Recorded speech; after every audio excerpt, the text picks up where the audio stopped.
One of the key pillars of the Biden climate agenda has been this clean electricity performance program. Yeah. For those who aren't as familiar, it essentially incentivizes utility companies to transition to clean energy and penalizes those that don't.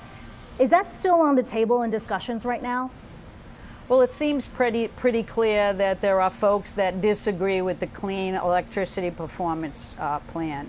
And so we are looking both to continue those discussions, but even more importantly, to look at the many other ways in which we're going to make up for those reductions.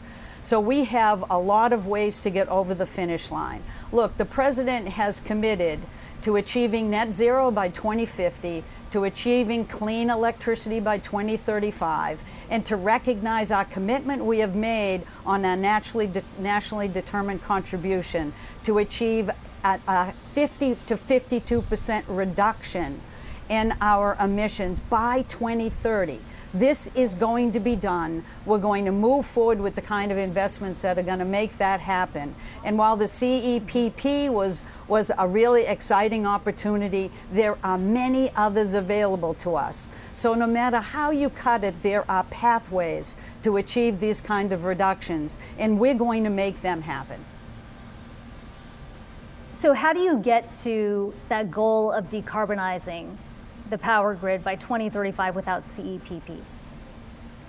Well, there's already been some tremendous movement among the utility industry to recognize that clean electricity is not just the future, but it's cheaper. So if you look at the rate of transition to renewable energy over the past few years, it's been extraordinary.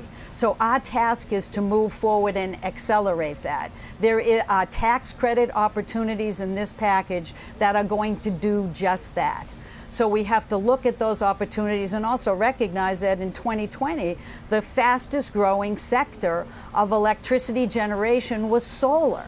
We know how to do this. Look at the offshore wind we have permitted in just this short period of time that President Biden has been here. We're talking about offshore in the eastern coast, offshore in the western coast. We're looking at New York and New Jersey. We're looking at the Gulf. These are opportunities for up to 3 gigawatts of greenhouse gas reductions and electricity generated. And so we need to move forward. We are not going to be stopped by any one initiative.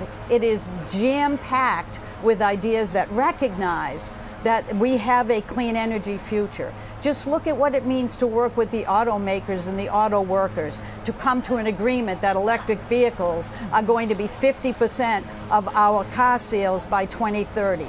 Transportation is the highest sector of our greenhouse gas emissions now, not the utility sector. We can make tremendous progress all through every sector. We're looking at manufacturing and how to make progress there. We're looking at opportunities in our ports. We're looking at opportunities for investments in environmental justice because we know that the president has made a commitment for the benefits of clean energy and clean electricity to actually be first and foremost benefited by those environmental justice communities. So we can make this happen in a way that delivers environmental justice, delivers the kind of reductions we need, and provides the opportunities of the future to embed clean electricity as the way in which we grow our healthy, sustainable, and secure economy.